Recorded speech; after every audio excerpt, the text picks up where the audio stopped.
Hello everybody and welcome back to Conor here, All Leeds TV. Hope you're all having a fantastic week and a turbulent week for Leeds United it has been. You know, from the Villa game in particular, all the reaction to the Villa game, to the under-23s, absolutely mad game, to the FA's reading, to Portman Road, 12:30 on Sunday. How are we all feeling today? I'm feeling absolutely great. I have a resurgent feeling when it comes to Leeds United at the minute. That performance against Villa, that performance against the best side in the division for me, form-wise, and how their squad's been put together, money-wise, was an excellent performance. 4 points out of 6 against the most invested squad in the division. I'm very, very happy with that return. We go into the playoffs with a little bit of vigour, a little bit of momentum, and I was just overjoyed by how we conducted ourselves. We might have not created the most amount of clear-cut chances, but the amount of times we got on the edge of Villa's box, received the ball. Granted, we didn't score goals from that, but the amount of space we were having on the edge of their box, the joys we were having down the flanks, that fills me with a lot of positivity. So we had a rotation right wing player at left back and not a full squad out at all. You know, your Alioski, Douglas, Roof in particular, of course. But Kimar being back gives us a whole different dynamic going forward, in my personal opinion. He runs the channels a lot better than Patrick Bamford. I think it is worth note that it has broken down a little bit with Bamford. I think Bamford's done excellently well. You know, you look at sort of 9 goals in 13, a brilliant return, but with the amount of chances this Leeds United squad creates, it's just not good enough. And I think it's just a breakdown play of Patrick Bamford. I think he's a little bit slower. He still doesn't look fit for me. And I don't know whether or not this is a seasonal thing. You know, we've seen it with Norwich, we've seen it with Borough when he's been there. It's sort of in and out for Patrick Bamford. A lot of injuries normally during his seasons, but it's one of those things where I'm still not fully convinced. Let me know what you guys think in the comment section below, but I would rather Kimar Roof in Bielsa's system, and I think that is the reason Bielsa picked him at the start of the season, you know, when he had that choice between Bamford and Roof. But, you know, let's get on to the saga of the Villa game. Where do you start here, really? I covered it all in my review of the game, and it got a lot of really good feedback. A lot of you guys liked it. All right, granted, a few didn't like it, but I'll put that down to a fair few Villa fans, to be honest, coming on and just disliking it. But we got a lot of good feedback from Villa fans as well, liking you know, how we balanced our arguments. I thought in particular I was pretty fair. A couple of points to Leeds, a couple of points to Villa in particular, and I got a little some good feedback with that. So, you know, I do think there's a little bit of a moron minority, as there is with Leeds fans, but on the general consensus, I think a lot of Villa fans were accepting of the fact that they were in the wrong. We were accepting of the fact that potentially, you know, we were in the wrong with the whole Patrick Bamford incident. But let's move on. The reason I sort of hark back to that is because, you know, once again on Twitter today, just seeing a lot of things from Villa fans saying, you know, we would never do this, and I just think it's quite amusing.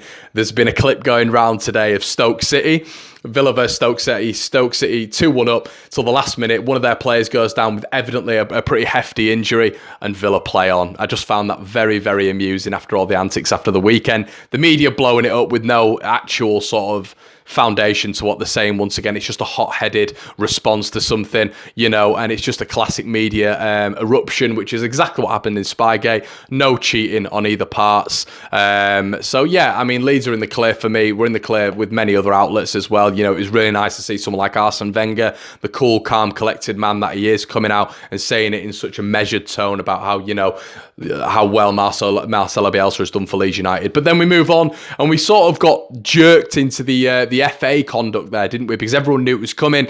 All the Leeds fans, which I think is quite humbling from a lot of Leeds fans, were turning around and saying, do you know what? That should have been a ban for Patrick Bamford. We do not want that from our a member of you know, a Leeds United party going and doing that, because that was wrong. A lot of Leeds fans turning around and saying El Ghazi's ban should have been rescinded and Bamford should be banned, which, you know, that's what we're like as Leeds fans. You know, Adrian when he was at Leeds, Samu Saiz when he was at Leeds, we used to hate it when they threw themselves to the floor. We hated it. There was a massive incident with Adrian where, you know, he got booed after doing it. So it's a massive thing with Leeds fans. It's because we're a hard-working club. We pay our money to go watch the club, and we expect to see hard-working, honest players.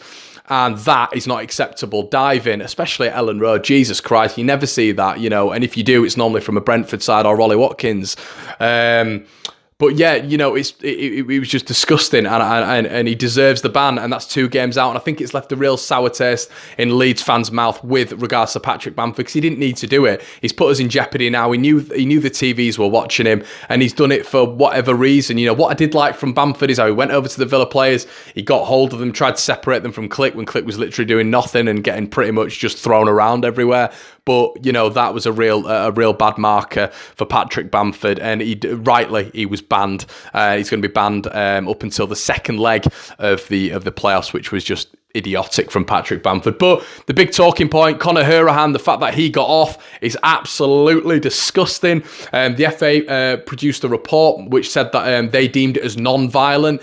Someone tell me, if I went into town tonight, I put it out on Twitter, and I non-violently punched someone and it hurt them, would I get arrested for that? Would I get pulled up for that? Of course I would. It's the most ridiculous report I've ever read, I've ever seen, and it just sort of emphasises the sort of rhetoric of them just being so anti-Leeds and anti-driven against Leeds United that it's just beyond belief. They want us to remain in this division. The reason behind that is for TV rights. Leeds bring in more money than any other club in this division, and that is the reasoning behind it. It is pathetic. It is driven by old men at the FA who still have an agenda against Leeds from the 70s and 80s, and that has been rescinded by the Sergi Canos incident. It's been emphasised by the Ollie Watkins incident, and now this. So 3 massive incidents where the FA has done nothing for Leeds United. Leeds, in a cordial way, haven't appealed it because they don't want to disrupt the season, which is exactly what they did again with the Canos incident. Canos, where he pretty much performed GBH on Alioski and headbutted him in the chest. Nothing happened there. And now this incident where Conor Hourihane punches Click in the chest when him and Grealish are going up to him, and Click is just hands up, isn't doing anything, getting his shirt ragged everywhere. And and that's the culmination of it, really. Disgraceful governing body, and it doesn't protect every single player because Leeds United players are not protected from this governing body. You know, and Villa, El Ghazi rescinded, fair enough. Hourihane, no ban, is an absolute disgrace. For just his entire cordial with the whole incident, how he definitely started it all off and then just made it even worse by punching an opposition player in the stomach, which is just an absolute disgrace. And you couldn't get away with it at work, I couldn't get away with it at work, and it's just ultimately an absolute disgrace. So that is shocking, and I cannot believe that hasn't moved on from anything, and we've not got a little bit of justice there. But that is how this governing body works. So we have to roll with the punches, literally, and we have to move on with it, don't we? So then we move on to the Ipswich away task, and actually I didn't mention the under-23s, did I? An absolutely magical game of football from both sides. Fair play to Coventry for coming up and giving a really good account of themselves in the semi-finals. Leeds were excellent in the first half. We sort of dipped in the second, but we came back a lot towards the end, and I saw a lot in that under-23s team that I was happy about. Matthias Bogus, just absolutely class, and there's a reason that Click said that he's pretty much better than him, and Bogus is only 17. He is a quality player, silky on the ball, hard working off the ball, and exactly what we need for the Marcelo Bielsa system. Could there be a time where Matthias Bogus features this weekend? Potentially. It's something that I would like to see. Even if he doesn't feature for the full 90, I'd like to see him come off the bench. He really is a silky and a class act, and will do something against Ipswich, in my personal opinion. He's just great. He's good on the dead balls as well. So definitely something that we can implement into that first team, and definitely one for the future. Izzy Brown was played as a false 9, sort of a striker.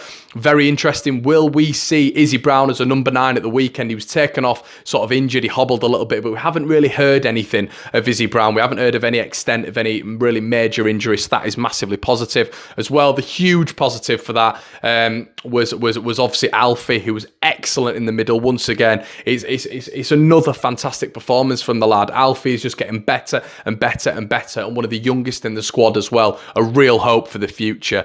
And obviously Clark O'Dur, who, if you follow me on ramblings on my Instagram and Twitter page, he is who I go on about all the time. A quality player, very sort of Danny Rose-esque, gets the ball, picks it up, drives at the opposition, very strong defensively, very good offensively, very good, as I've just said, defensively, and he's just got the overall package. He never loses the ball, which I love to see in a footballer. Someone who doesn't love the ball and is economical in possession is something fantastic to see, and something that will get Clark O'Dur to the top level of the English game, in my United personal opinion. Unfortunately, he's going to be out for this weekend, which just adds to the hoodoo of the left-back curse and the Leeds United curse. That's injury number 55 for the season, which has got to be a record in this level. And, you know, we're going into the final hurdle with sort of like an injury-ridden sort of left-hand side, which is massively disappointing because I think Clark could have done excellently this weekend against a low-confidence Ipswich side. But, you know, at the end of the day, we've still got positives. We've still got Edmondson, who scored his 19th goal of the season.